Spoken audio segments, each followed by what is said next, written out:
आशीर्वाद देता हूँ, क्या अगला जन्म में सरस्वती माँ तुमको बीना भी देंगे और बीना बजा बजा करके भगवान का कीर्तन करना। वही नारद बाबा तपस्या किए, शरीर छूटा है, खूब तपस्या किए और शरीर छूटने के बाद ब्रह्मा जी के पुत्र नारद बाबा बने। सरस्वती मैया के हाथों से बीना प्राप्त किए हैं और वो बीना लेकर के नारद बाबा सब जगह जाने लगे सत्संग में, और वो बीना बजा बजा करके सत्संग में भी आता है, किसी न किसी रूप में बीना बजा करके यहाँ सत्संग सुनता है। इसलिए संतों ने कहा इस सत्संग में नारद बाबा आकर के नहाते हैं। नारद नहाए अपन बीना बजा, नारद नहाए अपन बीना बजा, में कोई कोई नहा, में कोई कोई नहा। नारद नहाए अपन बीना बजा, में कोई कोई नहा, में कोई कोई नहा। सत्संग गंगा सरस बही जाए, सत्संग गंगा सरस बही जाए, में कोई कोई नहा, में कोई कोई नहा। सत्संग गंगा सरस बही जाए, में कोई कोई नहा, में कोई कोई नहा। सत्संग गंगा सरस बही जाए, सत्संग गंगा सरस बही जाए, में कोई कोई नहा, में कोई कोई नहा। सत्संग गंगा सरस बही जाए, में कोई कोई नहा, में कोई कोई नहा। और कौन नहाता है भाई? यहाँ कौन कौन नहाता है? सजनों, राजा परीक्षित जैसे ही जंगल घूमने गया था ना, आपको माता पिता संत गुरु भगवंत की अगर परीक्षा लेने की इच्छा हो जाए ना, तो समझ लेना माथे पे कलयुग बैठा है, आपका सर्वनाश लिखा हुआ है।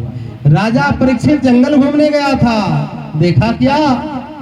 समीप मुनि बैठ करके तपस्या कर रहा था। हाँ, और राजा परीक्षित ने संतों से मजाक करने लगा। कभी भी महात्मा से मजाक नहीं करना चाहिए, मजाक भी बड़ा महंगा पड़ जाता है। ये क्या मजाक किया राजा परीक्षित? मरा हुआ सर्प था, उसको उठाया है, समीप मुनि के गले में लपेट दिया। वो कहा ये ढोंगी महात्मा। हाँ, ढोंगी महात्मा। मैंने सुना कि हमारे गुरु महाराज के भी झोपड़ी में एक बार विरोधियों ने आग लगा दी गई थी, जहाँ गुरु महाराज का निवास दिया था। मैं पढ़ा था पुस्तक में, और पता है बगल में विरोधी खड़ा था कि जैसे मेही बाबा निकलेंगे ना, वैसे ही मेही बाबा को तलवार से भाला से मार करके खत्म कर देंगे।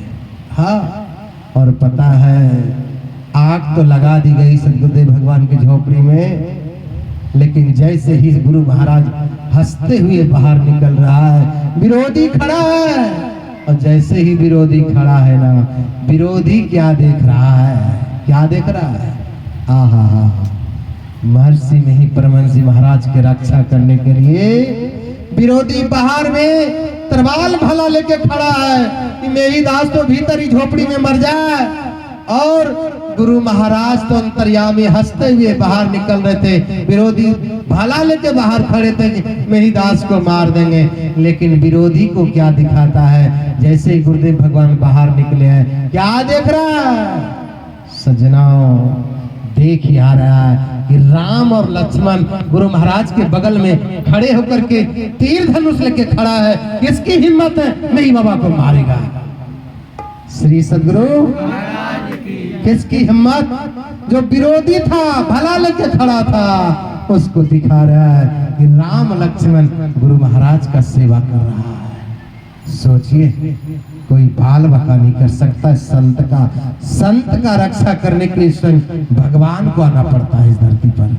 हाँ, लेकिन सज्जनों यहाँ क्या हुआ, राजा परीक्षित जैसे ही मजाक सुझा, उठाया है सांप, समीप मुनि के गले में लपेट दिया और वो तो चला गया घर। और उधर क्या हुआ, समीप मुनि के पुत्र का नाम था श्रृंगी ऋषि। श्रृंगी ऋषि आया है और क्या देखा, अपने पिता के गले में मरे हुए सर्प को हटाया है और गंगा नदी से गंगा जल लिया है। और पता है श्रृंगी ऋषि ने श्राप दे दिया कि आज के 7वें दिन यही सर्प जिन्होंने मेरे पिता के गले में मरे हुए सर्प को लपेटा है, यही 7वां दिन तक्षक बन करके, सांप बन करके दंश करेगा और वो मरेगा। सज्जनों, किसी व्यक्ति से सूचना दिलवा दिए राजा परीक्षित को, और राजा परीक्षित को जैसे ये सूचना मिली है ना, तो पता है वह व्यक्ति क्या कह रहा है। किसी को मरने की सूचना मिल जाए ना, उसको भोजन नहीं सुहाता, राजपाट नहीं सुहाता। राजा परीक्षित को जैसे सूचना मिले ना, वैसे ही क्या हुआ, राजा परीक्षित का बेटा का नाम था जन्मजय। जन्मजय को गद्दी का राज तिलक कर दिया, चला गया गंगा किनारे तपस्या करने। सारे संतों को पता चला कि राजा परीक्षित सारी संपत्ति को छोड़ करके चला गया गंगा किनारे तपस्या करने, और वहां तपस्या करने लगा। गंगा किनारे बहुत सारे संत आने लगे, सबका दर्शन करने लगे। उसी बीच में हमारे सुखदेव जी महाराज का पदार्पण हुआ है। बोलिए सुखदेव जी महाराज की। उसी संतों के बीच में संत सुखदेव जी महाराज का पदार्पण हुआ है। और जैसे ही सुखदेव जी महाराज का पदार्पण हुआ है ना, तो पता है राजा परीक्षित चरणों में गिर गया। ध्यान रखना सज्जनों, चाहे जन्म स्थान का ही क्यों ना संत हो, जैसे हमारे कुंदन बाबा है, इनका जन्म स्थान है यहाँ, लेकिन ये मत समझना कि बाहर वाले महात्मा आया है उसका खूब सेवा करे और गाँव वाला महात्मा का कुछ नहीं।